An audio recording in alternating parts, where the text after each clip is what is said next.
apo leni pak në publik shihen që nuk po ju ngutet ta zgjidhni problemin? Jo, as pak. Nëse do të na ngutej, do të formonim kuvendin, qeverin, më pastaj do të hyrim në afatin 60 ditor për presidentin, s'do të na ngutej takoheshim me subjekte tjera politike për diskutuar mbi këtë gjë dhe do ta dinim që kemi krijuar një kuvend i cili do të shpërndahet sepse si rezultat do të ketë një marrëveshje për arritjen e çështjes së presidentit.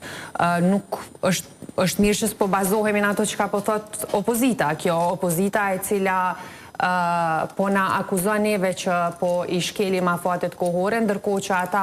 vazhdojnë të frekuentojnë sallat e seancës plenare çdo 2 ditë pa ndonjë thirrje zyrtare për mbajtjen e një seance plenare në kuvend. Tash ka mjaftueshëm hapësirë për diskutu këtu kush po bën shkelje dhe kush po shkon për te kompetencave që na ofruan, por megjithatë për ne është krejtësisht e parëndësishme çfarë opozita thot dhe çfarë opozita bën, përderisa jemi të orientuar për shkuar drejt një marrëveshje për zgjidhjen e presidentit që do ta nxjerrte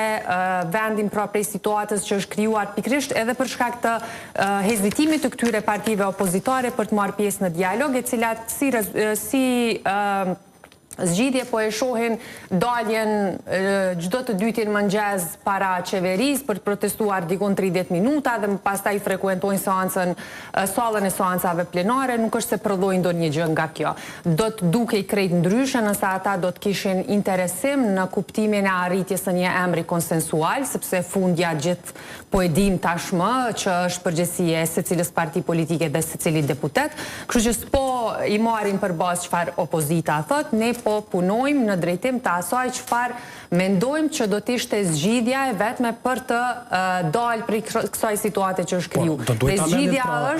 Zgjidhja është marrëveshja për presidentin. Zënëse, do duhet ta merrni seriozisht opozitën, pra sepse jo, një opozitë këtë formë demonstron arrogancë të partisë së madhe. Jo, absolutisht jo. Kjo nuk e di çka duhet marrim seriozisht prej kësaj shqetësimet e opozitës, pra sepse shqetësimi i tyre është që kuvendi është jo funksional, qeveria është jo funksionale dhe kuvendi ka qenë jo funksional vitin e kaluar për pothuajse 1 vit. Ku ka qenë kjo opozitë që sepas ka pas të njëjtin shqetësim, cili ka qenë qëllimi i asaj opozite që s'kan qenë atëherë të shqetësuar dhe pengonin konstituimin e njërit prej institucioneve më të rëndësishme në vend që është kuvendi. Pra na kanë bllokuar për muaj të tërë, nuk e kanë mundsuar konstituimin e kuvendit, ndërsa dalin dhe sot na thonë që janë të shqetësuar, për mua ky nuk është shqetësim fare. Ata madje besoj që janë shumë të shqetësuar se mos rastësisht po shkon drejt një marrëveshje në mes të lidhjes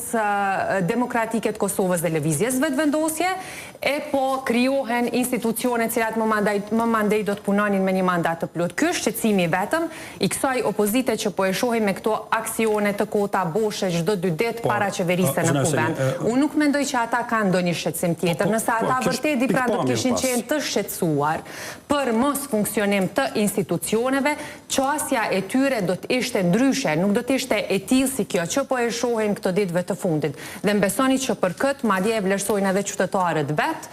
nëpërmjet qoftë komenteve, qoftë reagimeve që ata i bëjnë raport me këto veprime.